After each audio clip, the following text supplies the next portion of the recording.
Hi everyone, Morgan Hibbs here with Linn County Farm Bureau. I'm excited to be visiting your classroom virtually for another Ag in the Classroom lesson. This month we are going to learn about soil and water quality. We have a fun story for you called Sleep Tight Farm. We are going to learn how farmers help to take care of the soil and water through this fun story called Sleep Tight Farm, looking at how farmers prepare for winter time. We can protect our water resources and soil even in the winter time. And we have a fun activity for you to do to learn about one way that farmers, conservation practice that farmers can implement on their farm to help care for that water and soil through the winter. Please read this story called Sleep Tight Farm. We have a read aloud video available on our website that you can listen to. In the middle, there is one page I would like you to pay close attention to. This page is about cover crops. On this page it says, the fields rest brown and bare. Dad tills and plants a cover of oats and rye to protect and replenish the fields that give us so much. Good night, fields, peaceful and still. This is just one practice that farmers do to prepare for winter time. Many crop farmers will plant cover crops. Now, a cover crop is a crop that we grow during the winter time. It starts to grow before we get too cold in the fall, and then it goes dormant for the winter, and then it starts to grow in the springtime. By planting a crop in the fall, we can provide a layer of cover over the soil before we get a bunch of snow and rain in the spring. And then in the springtime, once the snow starts melting and the rain showers start coming, we have a protective layer of vegetation over the bare soil so that the soil doesn't wash away once the snow starts melting. In this Iowa Ag Today publication, in the middle there's a section in this blue box called cover crops. I'm going to read that to you. Farmers can plant cover crops in the fall after harvest. The growing plant roots help hold the soil in place during winter and early spring. Wind and water erosion can be greatly reduced. Erosion is the movement of soil. So when the soil is bare, showing at the top, when we have wind or water that moves that soil, that's called erosion. And it can erode into creeks or rivers, or it just can erode down a hill. And we want that soil to stay in place on the field. Cover crops can absorb extra nutrients in the soil. This prevents them from running into watersheds. Cover crops can increase the soil health, water retention, and even yield. And this is a picture of a cover crop right here. And you can see that the corn stalks are still there from last season's harvest. And we planted the grass seed here, and it had a little time to grow before winter, and then in the spring it continued to grow, and now it looks like this. Okay, so I want to give you an example of at your school that you might see on the playground. So if on your playground you have the playground that maybe is on some wood chips, and then you have an area that's grassy maybe to play tag and maybe kickball and things like that. And then maybe over here in another area on your playground, you have just soil that has started to erode away, maybe from lots of kids running back and forth on it, and the grass has been torn up, and you have an area that's just kind of more of a soil area that's just dirt. Okay, so if we have heavy rain and we go outside to play, so we just had a really heavy rain.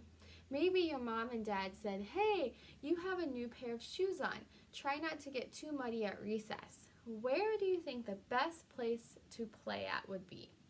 The playground with wood chips, the area with grass, or the area with dirt? I would say the area with grass or the area with wood chips would be your best option to play if you don't want to get your shoes muddy. Because since we just had rain, the soil is going to become muddy and it's going to get your new shoes all muddy. This is similar to the field.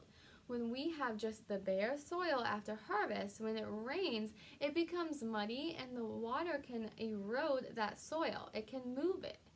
But if we plant something like a cover crop in the fall after we've harvested the cash crop like corn and soybeans, maybe wheat, vegetables, we can plant something like grass that will have a little time to grow before winter, and then during winter it will go dormant just like our yards do, and then in the spring it will continue to grow before we plant the next season's crop.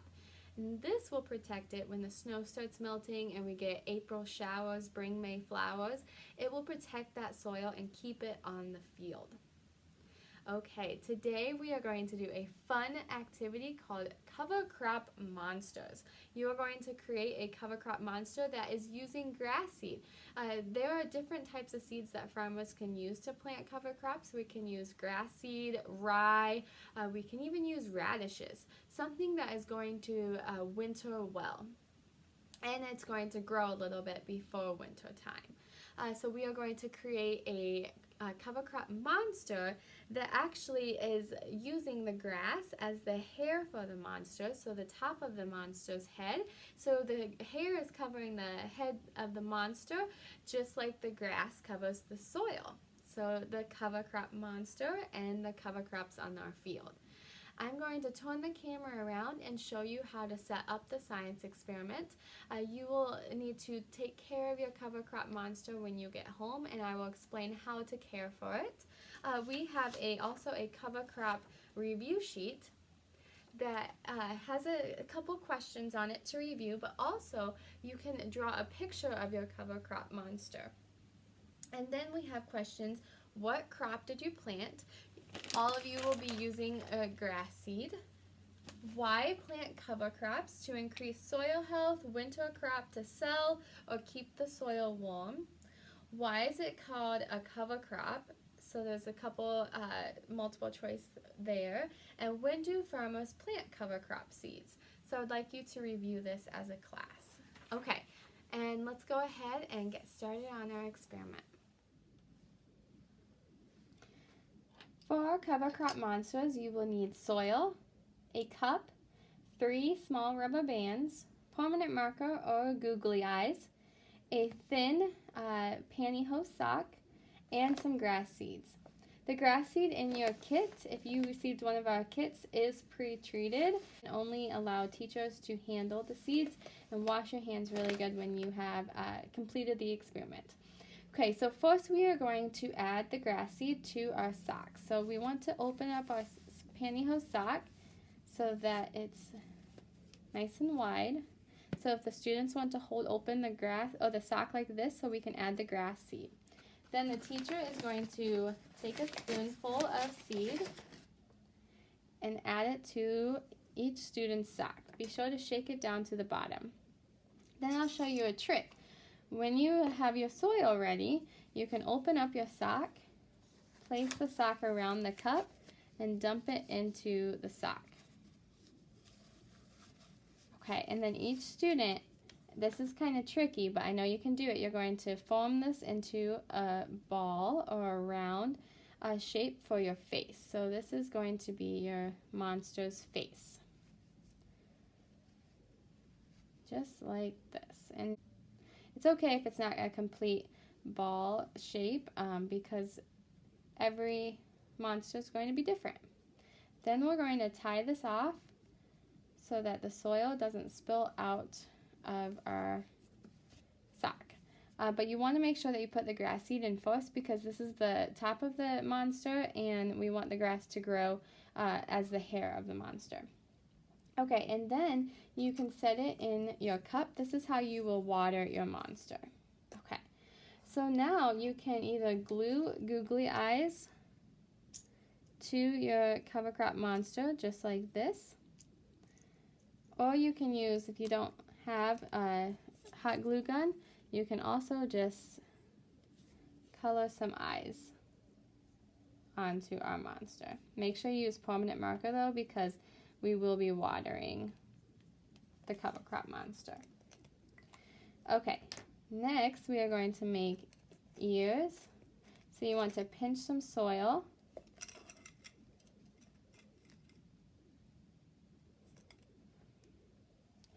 You can make your ears however you would like. I've had some students make Mickey Mouse ears. Some have made like bunny ears. Some have made a scary monster, a happy monster. If you have a permanent marker, you can also draw a mouth, but don't use watercolored markers because they will bleed. I'm going to draw my mouth. Okay, and then my cover crop monster, once I start providing this with water and sunlight for the heat, the grass will grow from the top of my monster's head. So how you're going to water this is you're going to just fill the bottom of your cup with water. When you get home, let that sock soak up the water. You can just set your monster in there, and then the tail of the monster is going to act like roots, and it's going to absorb the water up into the soil. Okay, so you just need to make sure that you keep water in the bottom of your cup.